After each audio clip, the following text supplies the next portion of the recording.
Hi everyone, so I remembered I haven't discussed my second day at the Sydney Writers' Festival. It was in fact the last day of the Sydney Writers' Festival. It was Sunday, May 22nd, and I went to the Kristin Cashore talk. And I went with my friend Beck. Hi Beck, I love you very much. And we were very, very excited to go to the Kristin Cashore talk. I was much more hyped and I just had a great deal more excitement than I had the day before, which was Cassandra Clare. And I believe that it's essentially because I feel like, of the two writers, Kristin Cashore is very much the underdog. Cassandra Clare is very popular, her series is beloved by many, many people, it's always talked about, people are extra hyped now because the movie is going to get made, blah blah blah. Both the Mortal Instruments and the Infernal Devices sell very well, everyone's interested in them, they get a very wide readership, they're very popular. They're the cool kids at school. And I feel like Kristin is sort of the quiet achiever who doesn't receive the attention she deserves. She is just as worthy and her novels are just as great, if not better, than the Cassandra Clare books. I'm a bit biased, but anyway, I very much enjoyed my Cassandra Clare day and I very much like the books. So don't go riling, okay? But yes, I really wanted to show up and show my support and love for Kristin. And I'm really glad I did. There was a much, much, much smaller crowd for Kristin that day. We had at least 300, I would guess, people that were there for Cassandra Clare, and at least half of them got turned away because the room could only fit about 120 maybe.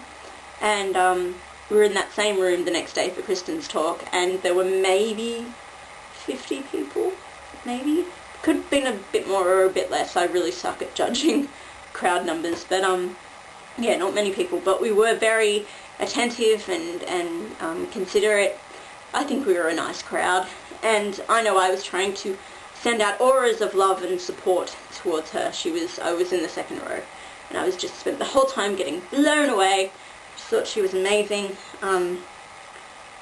Just everything about her, I was soaking it up and just adoring it. Like just the way she spoke, her mannerisms, her voice, what she was saying, what she was wearing. She had a gorgeous scarf on. I just was like, I love you. I just wanted to be her.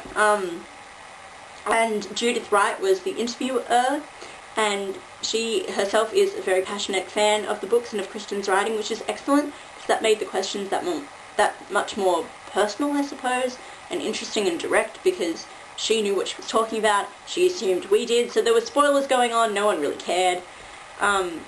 Yeah, and the questions were really good to listen to, and I think it probably would have made it that much more interesting and worthwhile for Kristin herself as well. And yeah, I was sitting there just feeling the love, and especially because, in case you don't know, for whatever reason, it honestly baffles my mind and really shits me to tears. Kristin's books, especially Graceling, which was the first novel, have received a lot of negative press, or negative attention from readers especially. She's received a great deal of hate mail for ideas, themes, issues addressed in her book and in the characterization of her female leads, in particular in Graceling. And I can't understand.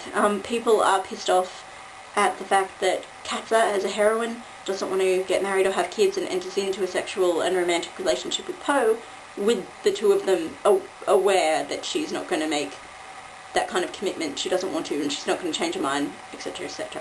And people get really, really angry about this.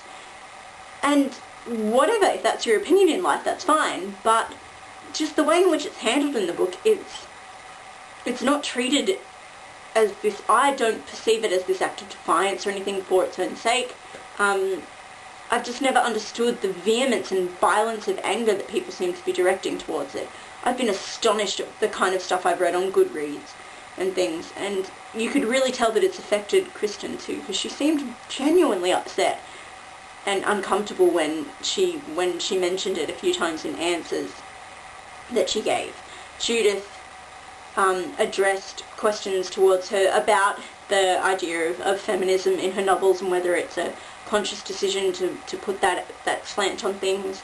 And she did make mention of the lack of structured religion within the books, and Katza and Poe and their views on starting a family, making commitment, that kind of thing. But she did it without any preconceived judgment or opinion. It was very subjective and good. But in Kristin's answers, you could tell how she's been affected by what people have said, and I was just so angry and upset for her.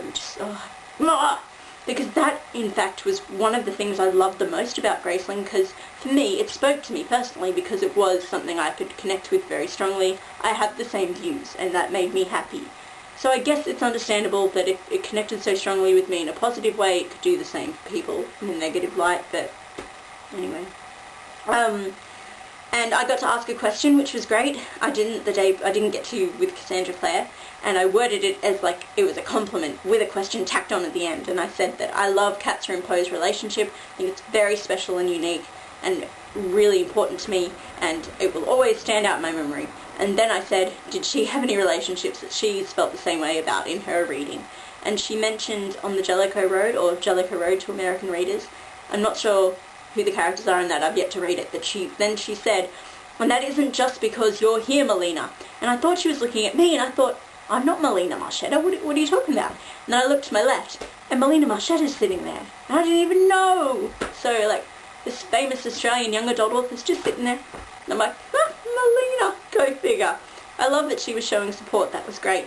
And then we went and got our book signed. I got my copy of Fire signed, and she wrote, I will just find where it is, she wrote, for Renee, beware the monsters, which monsters has a special meaning in this book. And she thanked me for my question and said it was great, and I tried not to gush too much and said that I just loved the book, it was special to me, and thank you so much for writing it. She was just so lovely. And I do thoroughly encourage people, if you haven't, you should read Fire. You should read Graceling and Fire. They're high fantasy books, but Kristin, her writing is awesome, and the books are great and really memorable, and I would love to know your opinion on the controversial issues within, and we can have a chat. But yeah, I had a great time, and I'm so glad I went and showed my support. So, yeah. Kristin Cashore, I love you.